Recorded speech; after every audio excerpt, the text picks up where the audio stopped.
AM 1450, FM 99.3, KNSI. Welcome to another edition of Your Health, produced in cooperation and association with the folks at CentraCare. Dr. Elizabeth Phillips back in studio with us. She works in urology.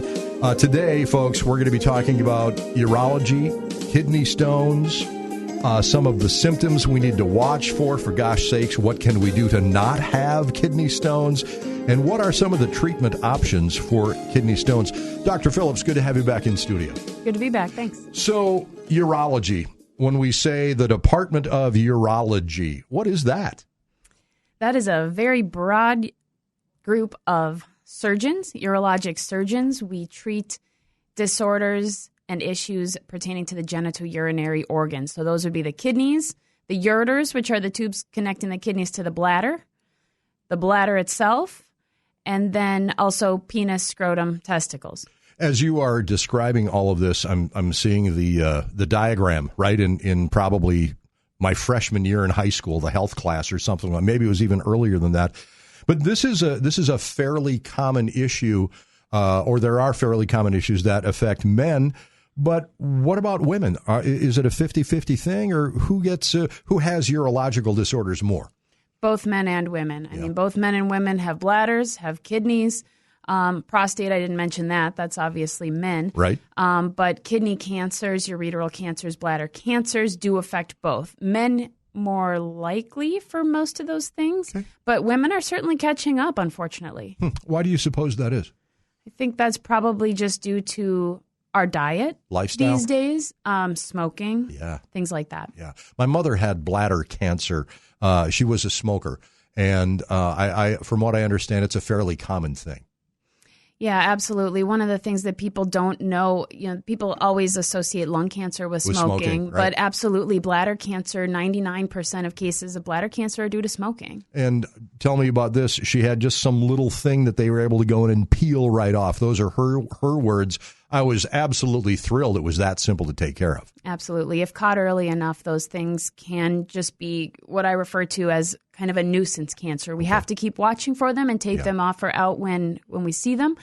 But obviously, in some cases, it's a lot worse than that. So she was very fortunate. We are familiar with many types of cancers, that sort of thing, and cancer screenings, et cetera. Are there some common cancer screenings that we should know about if it comes to some issues that may be affecting us or not? I'm not exactly sure what the screening recommendations are for blood in the urine, which is typically how we find bladder cancer. Okay. But often that is picked up on a regular screening urinalysis by primary care. As far as prostate, that kind of opens up a bigger box. Yep. My recommendation as a urologist, especially if you have a family history of prostate cancer, is that you do get a PSA, which is a blood test, and a prostate exam at age 55, generally speaking, but there's a little bit of wiggle room there, and either yearly or every couple years after that until about 75. Yeah, guys, come on. Let's get tested. Quit being such a bunch of wussy boys out there. We kind of got off track there a little bit, but I thought that was an important question to ask. Kidney stones, right? I have had friends that have had them, men and women. They describe it as being way worse than childbirth. The ladies do. The guys just are doubled up in pain sometimes, maybe not as bad sometimes. What are kidney stones, for gosh sakes? How do we get them? Generally speaking, kidney stones are caused by dehydration. It can also be caused by things in our diet and sometimes genetic or hereditary things.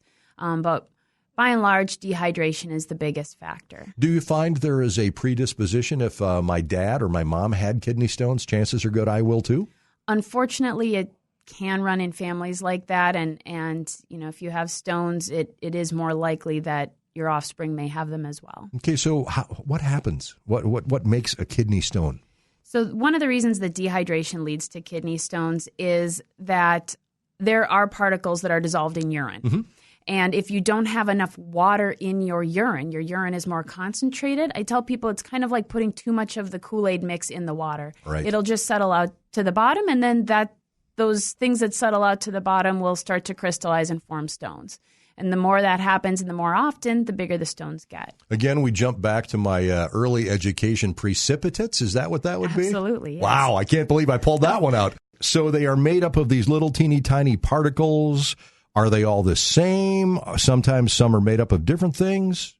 Yeah, by and large, the most common would be calcium-based stones. Okay. So calcium oxalate, calcium phosphate, that sort of thing. They can also be due to infection.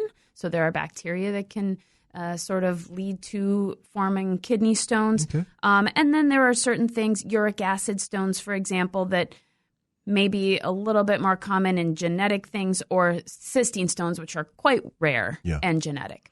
Well, when it comes to kidney stones, do they vary in size? Like, for example, I may not even know I'm having them. I'm passing them every day? Yes, they vary a lot in size. Okay. However, unfortunately, even stones as small as a millimeter can cause excruciating pain. So the size doesn't necessarily correlate with the symptoms. All right. When we talk about size, let's think of something that is small, maybe a grain of rice, for example. That would be a ginormous kidney stone, wouldn't it? That would be a pretty large kidney stone. Okay. Head of a pin? Is that more common or even smaller than that? Probably would be more common, but even smaller than that. I mean, even as small as like a grain of sand. Okay. Tiny, tiny stones can cause really significant pain. Do these kidney stones have sharp edges and corners, or does it just feel that way? They can have some sharp edges, but I can almost guarantee that that's not really what you're feeling.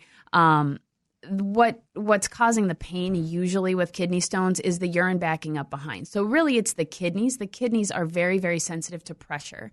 And so when a kidney is blocked, even just a little bit, not completely, you get a stretching of that kidney, and that's extremely painful. I wonder if it's the body's way of telling you, hey, these kidneys are very important. Bob, there is something wrong here. You better get in to check it out. Absolutely. Yeah, very good. AM 1450, FM 99.3, KNSI. Dr. Elizabeth Phillips, urologist, is with us. When we return, we'll continue our conversation regarding kidney stones. We'll talk about diet and weight and exercise and all of those things that are so very important to our well-being. You're listening to Your Health, AM 1450, FM 99.3, KNSI. AM 1450, FM 99.3, KNSI. Welcome back to Your Health. Today's guest, Dr. Elizabeth Phillips, urologist at CentraCare. We are talking about kidney stones and actually urological wellness. There's an awful lot of things that we need to think about here. When it comes to diet and a person's weight, or maybe some medications that they're on, lack of exercise, all of that stuff, overall good health, I guess, can that help or keep kidney stones away? Absolutely. Kidney stones very much are kind of what we eat, or how much we eat, or how much we drink. So people who are obese do have a higher risk of kidney stones. Actually, people who've had gastric bypass have a bit of a higher chance of kidney stones. And diets that are kind of what we would consider kind of the typical American diet, high in animal protein, high in salt, low in water, are huge risk factors for stones. Perhaps stay away from fast food a little bit? Absolutely, please do. All right. Now, when patients come and talk with you and they sit down and obviously they know what their symptoms are these some of the questions that you ask them? What have you been doing? How much do you exercise? These sort of things? Yeah, a little bit. I do try to see if there's something modifiable, something that we can change. Also, sometimes somebody's occupation has a lot to do with it. For example, people who are out in the sun all the time, maybe not drinking enough water, especially in the summer. Cooks who are in a hot kitchen all the time. Obviously, stones matter a lot for people who drive for a living, or pilots, because they cannot be having these types of attacks while they're working. What about athletes? Do athletes, I'm thinking even high school, what about the age when kidney stones usually start appearing? Yeah, usually pretty rare under the age of about 25. Okay. I would say that I don't see a ton of athletes. I see some. Yeah.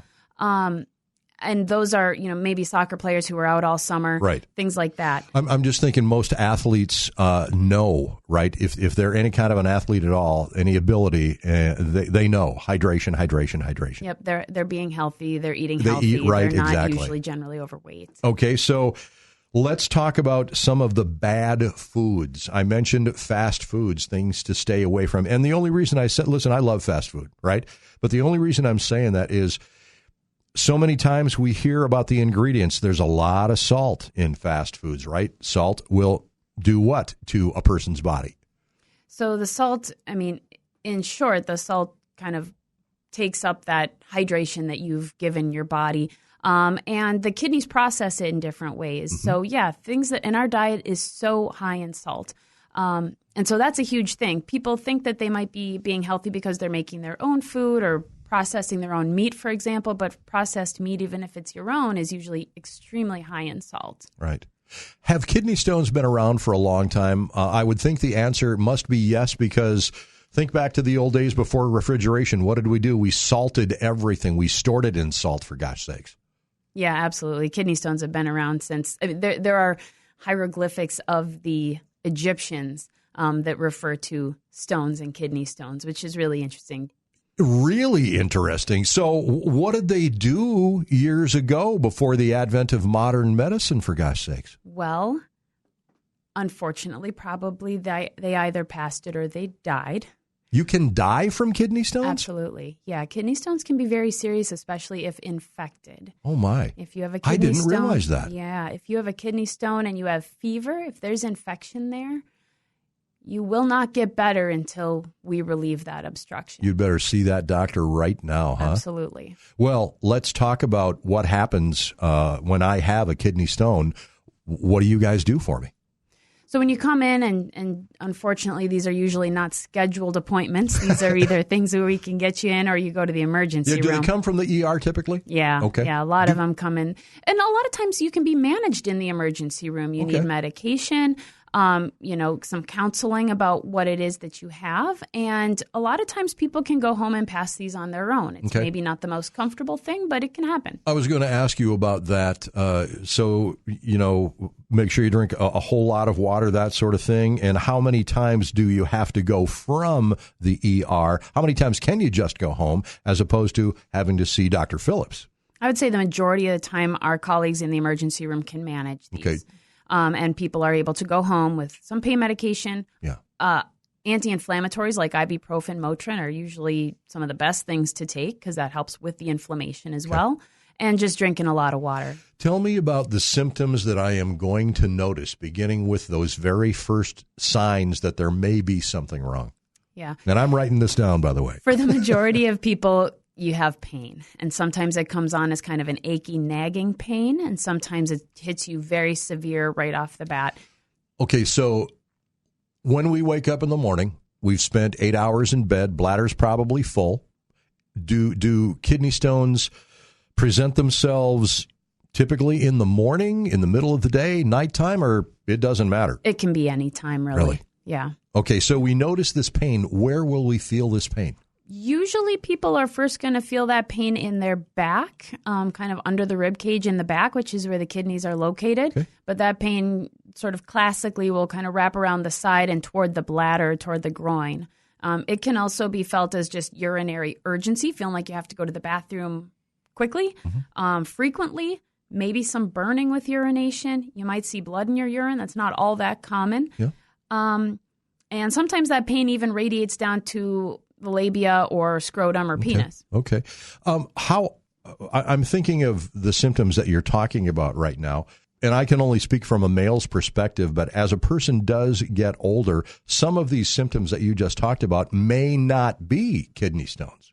Right. The urinary symptoms can be commonly seen in other issues too, urinary tract infections, or even just, as you mentioned, as women or men are getting older, their bladder tends to get a little bit more irritable for various reasons. Okay, you just said urinary tract infections, UTIs. I just want to take a little sidebar here. Men versus women when it comes to UTIs. Who gets them more? much more common in women. In women, okay. Tends to probably be because our urethra is a lot shorter than a man's urethra, the part that connects the outside of the body to the bladder. Okay. But definitely can happen in men, and typically as men get older, it tends to be more of an issue because you're probably not emptying your bladder all that well. And is that the cause of most UTIs, not emptying your bladder? It's one of the causes.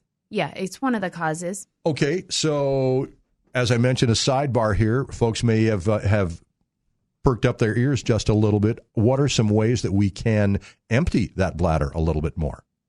Well, one of the things is just kind of taking your time in the bathroom.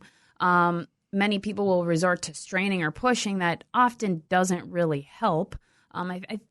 Actually, if you're having issues emptying your bladder, feel like you're having issues emptying your bladder, you really should probably come in and see your doctor or a urologist. All right, very good. So, gentlemen, ladies, think about that. Don't put this kind of stuff off, which we always do, don't we? Absolutely. AM 1450, FM 99.3, KNSI. You are listening to Your Health. Our guest is Dr. Elizabeth Phillips, urologist with CentraCare. We're going to take a break. We're going to talk about passing these stones. We're going to talk about some of the medications. Yes, we know about some of the pain relief medications, but is there a way to dissolve a kidney stone? I mean, I think of gallbladder surgery, right, where they can go in there and just blow that thing up. Not so sure I'd want somebody trying to blow something up if I'm trying to pass a kidney stone, but we'll get the answers to this and much more coming up in moments. AM 1450, FM 99.3, KNSI. AM 1450, FM 99.3, KNSI. We are back. You are listening to Your Health. Dr. Elizabeth Phillips, urologist with CentraCare, is with us. We're talking about kidney stones. So, doctor, how do we get rid of these things? What do we do to pass them? I asked you about, off the air, I asked you about stents, told you about a friend of mine that had a stent put in, and you told me that is not, stents are not everybody's best friend. That's correct. Stents are not every person's best friend. Stents tend to be what a urologist uses to keep you safe. Okay. But stents can definitely be uncomfortable. Sometimes they can be as uncomfortable, although we hope not, as the stone itself. What they do is keep your kidney safe. So they keep your kidney able to pass the urine and not be obstructed. And for example, in someone who's had an infection, and we mentioned that before, it keeps it so that antibiotics can treat that infection and you don't get into real trouble. Okay, so a stent is like a bypass? Yeah, so a stent is a little flexible plastic tube that kind of looks like a long spaghetti noodle with a curl on each side. One curl is in the kidney and one curl is in the bladder. So what it does is goes around the stone, if the stone is still there, and then lets urine either pass alongside it or through it. Okay, so how do we get rid of that stone if we're bypassing it? There are a few ways to get rid of the stone. So you can pass it, and then there are a couple different options for surgery. Typically speaking, most stones cannot be dissolved. So unfortunately, there really isn't medication or things you can eat or drink to dissolve these stones in most cases. The options for surgery, there are a few. There's one that's totally on the outside of the body called shockwave lithotripsy.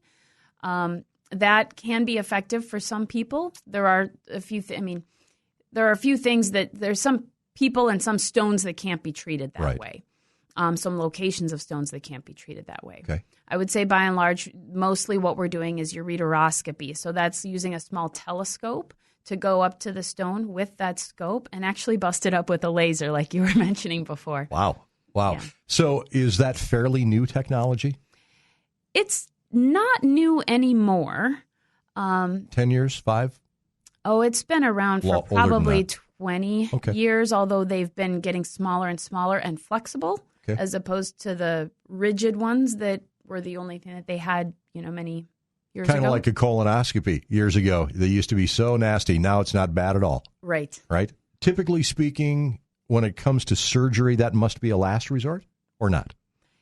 That sort of depends. In some cases, surgery is absolutely necessary. Okay. And in fact is the only thing that's going to help. There are certainly some stones that really just are not going to pass, or stones that are really causing too many problems. For example, if someone passes a stone down on each side and blocks both of their kidneys, you absolutely need surgery. Does that happen a lot? Not a lot, fortunately, but it certainly has happened, and I'm sure all of the urologists here in St. Cloud have dealt with that. Doc, what's the best thing that we can do to keep our kidneys healthy? Go to your doctor. Okay. And have them give you recommendations. But, and I only say that because I would say the main thing to keep your kidneys healthy is to go to the bathroom when you need to go to the bathroom and drink a lot of water and just kind of being overall healthy. Kidneys do take a hit from a lot of different things: high blood pressure, heart disease, diabetes. I was going to ask you about diabetes. We were talking about that off the air. Diabetes is so nasty in so many different ways. It really is. It really, and it affects so many organs, and I think a lot of people don't realize that. It affects your bladder and how it works. It certainly affects your sexual well-being. It certainly affects, your likelihood for infection and things like that as well. All right. If you are even at moderate risk of diabetes, your recommendation would be to follow your doctor's orders, get the exercise, eat better, all of that stuff. Absolutely. Can that be improved upon through lifestyle changes? Can I reduce the ability, or can I reduce the possibility, rather, of having kidney stones just by doing what we've been told by our moms? Eat right, get exercise. Rest is very important also, I would assume. Absolutely. Very glad that you mentioned that. Yes. There are a lot of things that can be prevented and reversed with healthy lifestyle changes. So, and exactly what you mentioned, good stress control, good sleep hygiene, exercise, and good healthy diets. All right. Number one, if you suspect there may be a problem, go see your doctor. Do I need a referral to come see you? You don't need a referral unless your insurance company requires it. We at the clinic do not require it. Okay. So how do I reach out to Dr. Elizabeth Phillips? You can certainly call us at CentraCare Urology. We're available online at CentraCare Urology, and when you're established, we answer MyChart messages as well for our patients. Folks, I'm just going to toss this out. If you go through CentraCare for your health care and you are not registered on MyChart, oh my gosh, do that. It is an amazing portal to your doctor, to nurse practitioners, to PAs, whatever. Plus, there is so much information at mychart.com. Dr. Phillips, thank you so much for spending time with us today. My pleasure. We have been talking about your kidneys. We've been talking about kidney stones and keeping them at bay. Our guest, Dr. Elizabeth Phillips, urologist with CentraCare. And you have been listening to Your Health on KNSI.